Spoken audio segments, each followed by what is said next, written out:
سلطان شمس الدین Iltutmish episode number 4۔ اٹھیے شہزادہ حضور، میں نے ابھی تک اپنی تلوار سے آپ پر ایک وار بھی نہیں کیا، اور اب بھی یہ گستاخی مجھ سے نہ ہوگی۔ رضیہ حبشی غلام کا طرز عمل دیکھ کر حیران رہ گئی۔ اس نوجوان میں بے پناہ تحمل تھا۔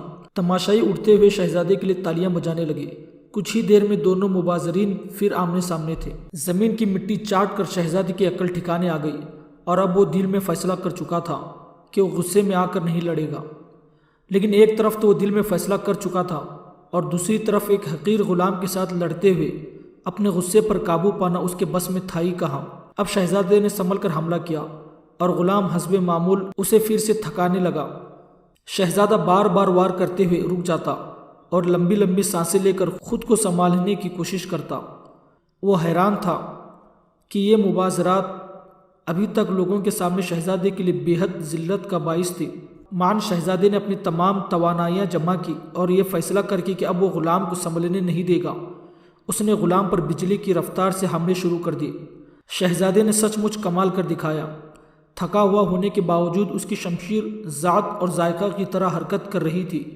شہزادی رضیہ بھی اپنے سوتیلے بھائی کی شمشیر زنی کا یہ انداز دیکھ کر حیران ہوئی، اور سلطان کا سینہ بھی فخر سے پھول گیا۔ اس نے اتراتی ہوئی نظروں سے ارکان وفد کی طرف دیکھا اور پھر مقابلے کی جانب متوجہ ہو گیا۔ بے شک شہزادے کی تیزی قابل دید تھی، لیکن غلام کی چابک دستی اس سے کہیں زیادہ خراج تحسین کی مستحق تھی، کیونکہ ابھی تک شہزادے کی تلوار اس کے لباس تک کو نہ چھو سکی تھی۔ یہ غالباً شہزادے کا آخری جوش تھا، کیونکہ جو ہی وہ اپنی اس تیزی سے تھکا تو بری طرح نڈال ہو گیا، جبکہ حبشی غلام ابھی تک اس کے سامنے کھڑا تحمل سے مسکرا رہا تھا۔ دیکھنے والی ہر آنکھ اس پر حیران تھی کہ یہ غلام نے شہزادے پر وار کرنے کی جسارت ایک بار بھی نہ کی تھی، اور پھر بھی وہ شہزادے کو شکست کی حد تک تھکا دینے میں کامیاب ہوا تھا۔ اب تو شہزادے کے لیے زندگی اور موت کا مسئلہ بن گیا۔ کیا وہ یہ غلام سے اپنی شکست مان لیتا؟ خواتین کی نشستوں پر بیٹھی ترکان شاہ نے اپنی بیٹی کی حالت بروقت بھانپ لی اور اپنے 2 خادموں کو حکم دیا کہ وہ میدان مبازرات میں جا کر حبشی غلام کو ختم کر دیں۔ رضیہ ترکان شاہ سے زیادہ دور نہ تھی۔ وہ ایک ذہین فتین لڑکی تھی۔ وہ فوراً سمجھ گئی کہ اس کی سوتیلی ماں ترکان شاہ مبازرات میں بے ایمانی کرنا چاہتی ہے۔ رضیہ چاہتی تھی کہ ایسا نہ ہو۔ وہ اپنی جگہ سے ایک لخت اٹھ کر کھڑی ہو گئی۔ وہ سلطان کی جانب پیغام بھیجانا چاہتی تھی، لیکن اس کی ماں ملکہ آمنہ نے رضیہ کی کلائی تھام لی اور نہایت معتبر لیکن دھیمے لہجے میں کہا، بیٹھ جاؤ، ترکان شاہ کے خادم اس نوجوان کا کچھ نہیں بگاڑ سکتے۔ کیا تم نے دیکھا نہیں؟ وہ ابھی تک تر و تازہ ہے۔ رضیہ نے مڑ کر اپنی ماں کی جانب دیکھا اور پھر اس کی بات سمجھتے ہوئے تفہیمی انداز میں سر ہلا کر واپس اپنی نشست پر بیٹھ گئی۔ حبشی غلام ابھی تک بہترین انداز میں شہزادے کو تھکائے جا رہا تھا۔ معاً میدان میں موجود ہر فرد کی نگاہیں ان 2 گھڑ سواروں کی جانب اٹھ گئی جو آندھی اور طوفان کی طرح مبازرت گاہ کی طرف بڑھتے چلے آ رہے تھے۔ سلطان کی تیوری پر بل پڑ گئے۔ پورے ہجوم کا دل دھک کر رہ گیا۔ تماشائیوں میں سے زیادہ تر لوگوں کی ہمدردیاں اب حبشی غلام کے ساتھ ہو چکی تھی، چنانچہ سب لوگ پریشان ہو گئے اور یہ سوچ کر ڈر گئے کہ کہیں نووارد گھڑ سوار فیصلے سے پہلے ہی غلام کو ختم نہ کر دیں۔ دونوں گھڑ سوار دھول اڑاتے آنن فانن مبازرت گاہ تک پہنچ گئے۔ شہزادہ تھکاوٹ سے بری طرح ہانپ رہا تھا۔ اب اس میں مزید مقابلہ جاری رکھنے کی ہمت نہ تھی۔ اپنے ماں کے خادموں کو اپنے آس پاس دیکھا تو شہزادے کی ڈھراس بندی۔ اس نے پوری طرح چلاتے ہوئے خادموں سے کہا، ختم کر دو اس گھٹیا حبشی کو۔ دونوں گھڑ سوار تلواریں لہراتے ہوئے حبشی غلام پر ٹوٹ پڑے۔ خواتین کی نشست گاہ میں شہزادی رضیہ کا دل دھک سے رہ گیا، لیکن اگلا حملہ ہر دیکھنے والی آنکھ کے لیے حیران کن تھا۔ اب تک حبشی غلام صرف دفاع کر رہا تھا، کیونکہ وہ شہزادے پر ہاتھ اٹھانے کی جسارت کر کے سلطان اور دیگر عمائدین سلطنت کے سامنے گنہگار نہیں ہونا چاہتا تھا، لیکن اب اس کے سامنے شہزادے کے خادم تھے، چنانچہ اب اسے مقابلتاً حملہ کرنے سے کوئی روک نہ سکتا تھا۔ اور اب حبشی غلام کا لڑنے کا انداز دیکھ کر تماشائیوں کی آنکھیں پھٹی کی پھٹی رہ گئی۔ جسے سب لوگ اب تک ایک معمولی غلام سمجھ رہے تھے، وہ ایک ماہر تلوار باز نکلا۔ دونوں گھڑ سوار بری طرح سٹ پٹا گئے۔ وہ سوچ بھی نہ سکتے تھے کہ ایک حبشی غلام انہیں یوں آڑے ہاتھوں لے گا۔ چند ہی لمحوں میں حبشی غلام نے دونوں خادموں کے چھکے چھڑا دیے، اور اب تو رضیہ شدت جذبات سے بالکل بچوں جیسی حرکتیں کر رہی تھی۔ وہ کبھی زور زور سے تالیاں بجاتی اور کبھی یہ بآواز بلند مرحبا مرحبا پکار اٹھتی۔ ملکہ کے ہونٹوں پر بھی مسکراہٹ کھل رہی تھی، جبکہ سلطان اور عربی وفد کے اراکین ابھی تک غصے میں تھے۔ انہیں مبازرات میں شہزادی کی طرف سے یہ بے ایمانی بالکل پسند نہ آئی تھی۔ حبشی غلام کا اوپری دھڑ ننگا ہونے کی وجہ سے اس کا کالا بدن سورج کی روشنی میں تمتما رہا تھا۔ ماحول میں حدت بڑھ چکی تھی۔ متعین وقت کے حساب سے اب تک مقابلے ختم ہو جانے تھے، لیکن حبشی غلام کے حیران کن مبازرات نے مقابلے کے وقت کو طویل کر دیا۔ دھوپ کی وجہ سے حبشی کا پسینے میں شرابور جسم دور سے گیلے لوہے کی طرح چمک رہا تھا۔ یکایک فضا میں ایک چیخ بلند ہوئی۔ ترکان شاہ کے خادم نے اپنے ہی دوسرے ساتھی کو غلطی سے زخمی کر دیا۔ زخمی ہونے والا خادم خود کو نہ سنبھال سکا اور گھوڑے سے گر پڑا۔ اسی اثنا میں حبشی غلام زمین سے اچھلا اور کسی پرندے کی طرح اڑتے ہوئے خالی گھوڑے کی پیٹھ پر جا بیٹھا۔ تماشائیوں کی تالیوں سے پیدا ہونے والی گونج آسمان کو چھونے لگی۔ شہزادہ رکن الدین زمین پر کھڑا حبشی سوار کی چابک دستی کو مایوس کن نظروں سے دیکھ رہا تھا۔ غلام نے دوسرے سوار کو تلوار کی نوک پر رکھ لیا۔ اس کا ہر پنترا دیکھنے کے لائق تھا۔ وہ پلٹ پلٹ کر حملہ کرتا اور جھپٹ جھپٹ کر آگے بڑھتا۔ کچھ ہی دیر بعد ترکان شاہ کا خادم اپنی تلوار سے محروم ہو چکا تھا۔ آسمان تماشائیوں کے فلک شگاف نعروں سے گونج اٹھا۔ سلطان نے فوری طور پر مزید مقابلہ روک دینے کا حکم جاری کر دیا۔ حالانکہ شہزادے نے ابھی تک تلوار نہیں پھینکی تھی اور ایک لحاظ سے مقابلے کا فیصلہ ابھی باقی تھا، لیکن سلطان نے دانشمندی کا ثبوت دیا۔ اس طرح اس کے بڑے شہزادے کی بھی بچی کچی عزت رہ گئی اور حبشی غلام کے ساتھ بھی انصاف ہو گیا۔ مقابلوں کے اختتام پر سلطان نے جیتنے والوں میں انعامات تقسیم کیے اور آج کی کھیلوں کا سب سے بڑا انعام کسی کو بھی نہیں دیا۔ اس طرح اسے شہزادے رکن الدین کی ناراضگی کا خطرہ تھا، اور ویسے بھی مصنفین نے اس مقابلے کا فیصلہ دونوں مبازرین کے حق میں برابر کر دیا۔ البتہ سلطان نے حبشی غلام کو اپنے سامنے بلوایا، اسے شاباش دی، انعامات اور اکرامات سے نوازا اور آخر میں پیشکش کی کہ وہ جو مانگتا ہے مانگے، سلطان اسے منع نہیں کرے گا۔ سلطان نے کہا، اے حبشہ کے نوجوان، تم نے آج اپنی بہادری اور شمشیر زنی کے جوہر دکھا کر ہمیں خوش کر دیا۔ مانگو کیا مانگتے ہو، آج ہمیں تمہیں منہ مانگا انعام دیں گے۔ حبشی غلام سلطان کے سامنے سر جھکائے کھڑا تھا۔ اس نے سر اٹھایا اور نہایت ادب سے عرض کی، سلطان عالی کا اقبال بلند ہو۔ یہ غلام سلطان عالم کے قدموں کی پناہ چاہتا ہے۔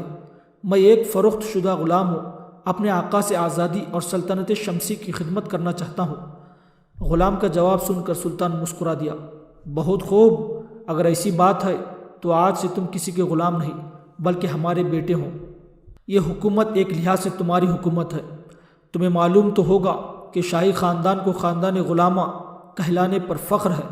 ہم سلطان اعظم سلطان قطب الدین ایبک کے خانوادے سے ہیں، جو بچپن میں فروخت ہو کر سلاطین کے دربار تک پہنچے تھے، اور پھر صرف وہی نہیں، اس وقت ماں بدولت جو تمہارے سامنے ایک سلطان کی حیثیت سے کھڑے ہیں، خود بچپن میں فروخت ہو کر سلطان قطب الدین ایبک رحمۃ اللہ علیہ کی خدمت میں حاضر ہوئے تھے۔ لہٰذا یہ سلطنت ہی خاندان غلامہ کی ہے۔ یہی وجہ ہے کہ ہم تمہیں بیٹا کہتے ہوئے کچھ شرم محسوس نہیں کرتے، لیکن تم نے ابھی تک اپنا نام نہیں بتایا۔ سلطان کی بات کے ساتھ ساتھ حبشی غلام کی حالت بھی بدلتی جا رہی تھی۔ قریب تھا کہ وہ مارے خوشی کے بے ہوش ہو جاتا، لیکن اس نے خود کو سنبھالا اور نہایت احترام سے بادشاہ کا شکریہ ادا کیا۔ سلطان معظم کی اعلیٰ ظرفی کا میں شکر گزار ہوں۔ اس غلام کو سلطان کی روشن ضمیر سے یہی امید تھی۔ اس غلام کا نام یاقوت حبشی ہے۔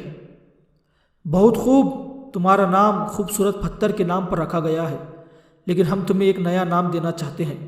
آج سے تم ہمارے بیٹے جمال الدین ہو، سلطنت غلامہ کے ایک بہادر سپوت۔ ایک حبشی غلام کے لیے ایک بہت بڑے اعزاز کی بات تھی۔ اتنے بڑے مجموعے کے سامنے بادشاہ نے اسے بیٹا کہہ کر پکارا تھا۔ وہ خوشی سے پھولے نہ سما رہا تھا۔ اچھوت بدھوا ڈھاکروں کے لباس میں اپنی بستی میں داخل ہوا تو رات کافی بیت چکی تھی۔ اچھوتوں کی بستی میں دیوالی کا جشن کب کا ختم ہو چکا تھا۔ بدھوا بخیر و عافیت اپنے گھر لوٹ آیا تھا۔ اسے سب سے زیادہ خوشی اس بات کی تھی کہ وہ اونچی ذات کے ہندوؤں میں گھومتا پھرتا رہا اور ان کے ساتھ کھاتا پیتا رہا، لیکن وہ اسے نہ پہچان پائی۔ حالانکہ اسے بچپن سے ڈرایا گیا تھا کہ اچھوت اگر اپنی پرمپراؤں کی حدود سے تجاوز کرے گا تو اس پر دیوتاؤں کا کرودھ نازل ہوگا۔ اسے اس بےہودہ خیال پر کبھی یقین نہ آیا تھا۔ یہی وجہ تھی کہ آج وہ اونچی ذات کے ہندوؤں کا دھرم بھرشٹ کر رہا تھا اور انہیں خبر تک نہ ہوئی تھی۔ آج زندگی کی سب سے بڑی خوشی اس کے حصے میں آئی تھی۔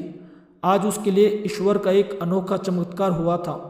وہ سوچ بھی نہ سکتا تھا کہ مہاراجا شیواجی کی بیٹی اور اجین کی رانی اس پر فدا ہو جائے گی۔ آج سمترا دیوی نے اسے ایک نئے جہاں کی سیر کرائی تھی۔ وہ خوشی کے مارے ہوا میں اڑتا ہوا اپنے گھر پہنچا۔ حسب معمول اس کے گھر کا دروازہ اس کے لیے کھلا تھا۔ ایک چھوٹا سا کچا مکان تھا جس کی مٹی چاندنی میں بہت بھلی لگ رہی تھی۔ وہ صحن میں داخل ہوا تو اس کی ماں جاگ رہی تھی۔ اے بدھو، کہاں مر گیا تھا؟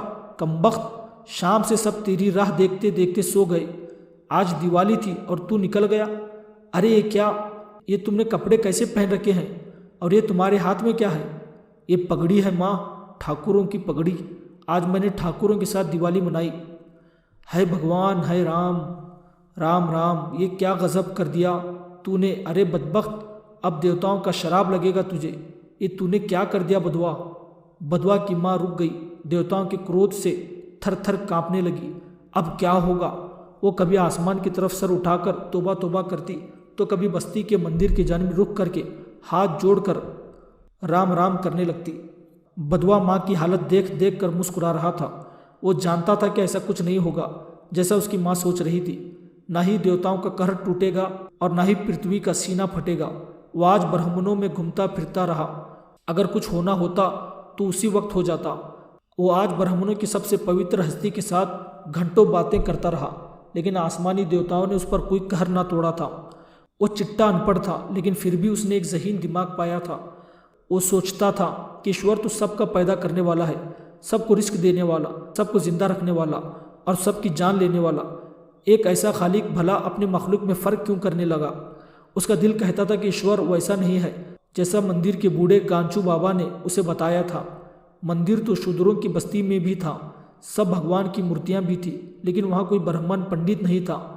اچھوتوں کا ایک بزرگ جو اونچی ذات کے پنڈتوں کا مقرر کیا ہوا تھا، اچھوتوں کے مندر کی نگرانی کرتا، اچھوتوں کو دھرم سمجھاتا، گویا وہ ایک طرح سے کاہن ہوا کرتا تھا۔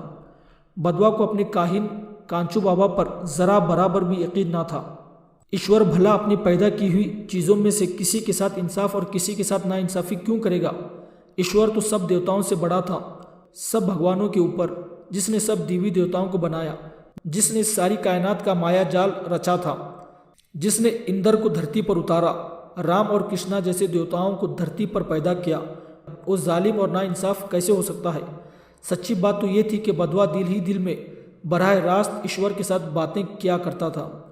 اسے نہ تو مندر والوں پر اعتماد تھا اور نہ ہی مندر میں رکھی ہوئی مورتیوں سے وہ ڈرتا تھا۔ بدوا نے ہنستے ہوئے ماں کو جواب دیا، ماں تمہیں تو خوش ہونا چاہیے، تیرا بیٹا ڈھاکر بن گیا۔ ماں ذرا سوچ، کیا راجپوت کھتریوں کے خون کا رنگ ہمارے خون کی طرح لال نہیں؟ برہمنوں کے بچے ہمارے بچوں کی طرح ننگے بدن پیدا نہیں ہوتے؟ یا تم کیا سمجھتی ہو؟ کیا وہ اپنے ساتھ بڑھیا انسان ہونے کی سند لاتے ہیں؟ مجھے پتا ہے ایشور کے سوا باقی